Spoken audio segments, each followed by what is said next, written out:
Hürmetli vatandaş, bugünkü leksiyalarımızı başlayımız.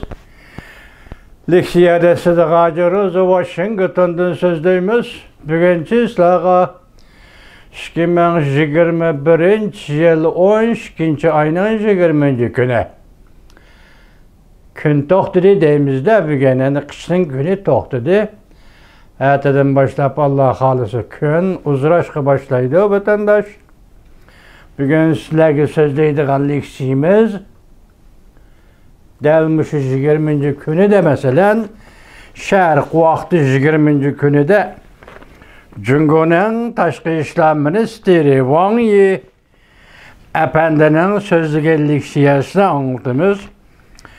Bu kişi xuddi 2022 yılı kirmeyle azı söz ibarla arkalı bütün dünya uğraş ilan qilgandek yoki özünün meydanını, Cungo hükümetinin meydanını şerhiligandek bulup o'ttirg'i chiqibdi. İhtimal bu kişini oldiratgan ish Tayvanda yaqinda bulup o'tgan referendum meselesi bo'lishi kerak. Çünkü bu 4 türlük referendumның içinde Kuomintang partiyasi birisinin maqullıqda ötküzemedi vatandaş. Şunun vaziyet, şunun münasebetlik bo'lishi kerak, biroq pozitsiyanın her qandaq bir qattiq holatini Amerika Qo'shma Shtatlariga qartibdi. Bundan qaraganda endi vaziyat turgan so'zildi sizlarga. Cungo'nun iki kısmındaki vaziyet şu bolsa, endi tashqi siyosat, ichki siyosatdan devam edildiğin bolsa, Cungo hükümeti ishki bo'lsa o'rtaqamni degandek hamma sababni Amerikaga ortib qo'ygan bo'lsa kerak. Bugun shu leksiyalar bilan sizlarni tanishtiramiz vatandoshlar. Mavzu mundaq. Kelar yiliga nazar tashlab diplomatik münasibetlerde Minister Wang Yi Amerika'ya agahlandırış verdi. Karşılaşımız, korkmayımız, ahırgıcı elişimiz.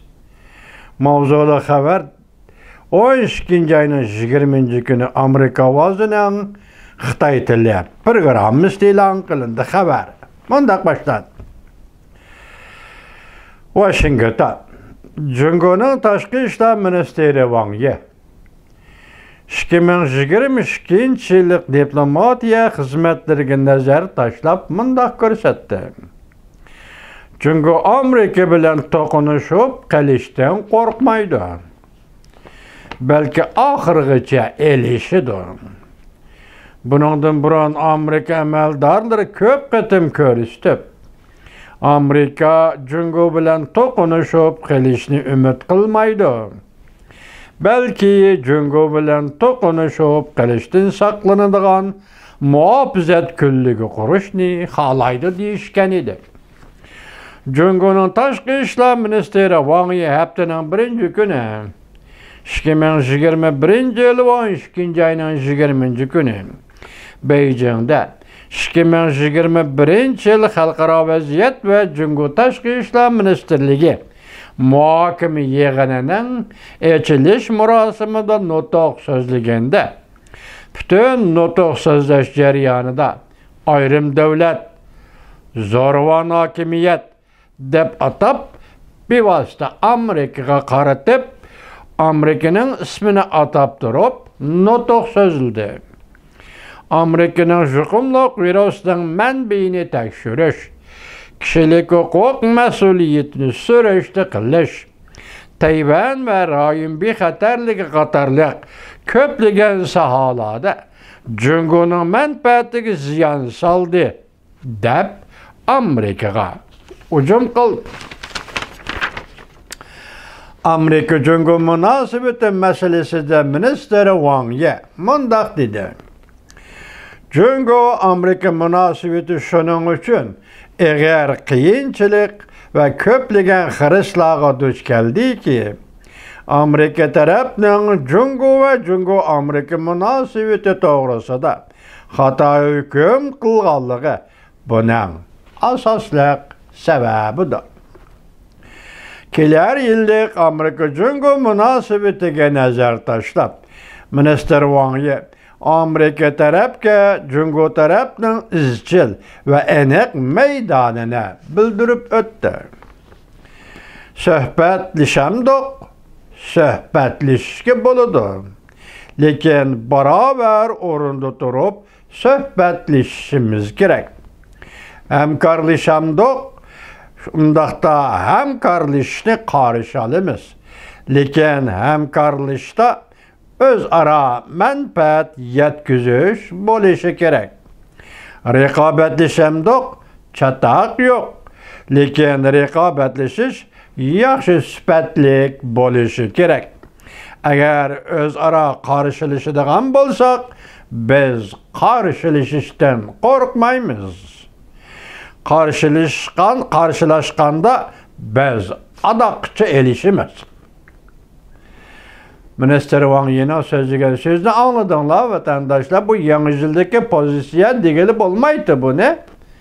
Mana shunda qo'pollik bilan o'tirg'i chiqibdi. Minister Wang Yi o'xshashla mundaq dedi. Minister Wang Yi ayblab turib mundaq dedi. Amerika guruh to'plab Jungoga besim ishiltiyotdi. Wang Yi o'xshashli yana mundaq ko'rsatdi. Biz Rossiya bilan bo'lgan munosabatni cho'nqurlashtirib, mo'riga terib, jipsilishadigan strategik hamkorlik munosabati o'rnatamiz. Minister Wang Yi mundaq ko'rsatdi. Dunyoda faqat bir tartib bor. U bo'lsa-mu xalqaro qonunlarni asos qilgan xalqaro tartib. Faqat bir yurish prinsip bor. U bo'lsa-mu Birlashgan Davlatlar nizomnomasiga asos qilgan xalqaro munosabatlarning negizlik prinsipi.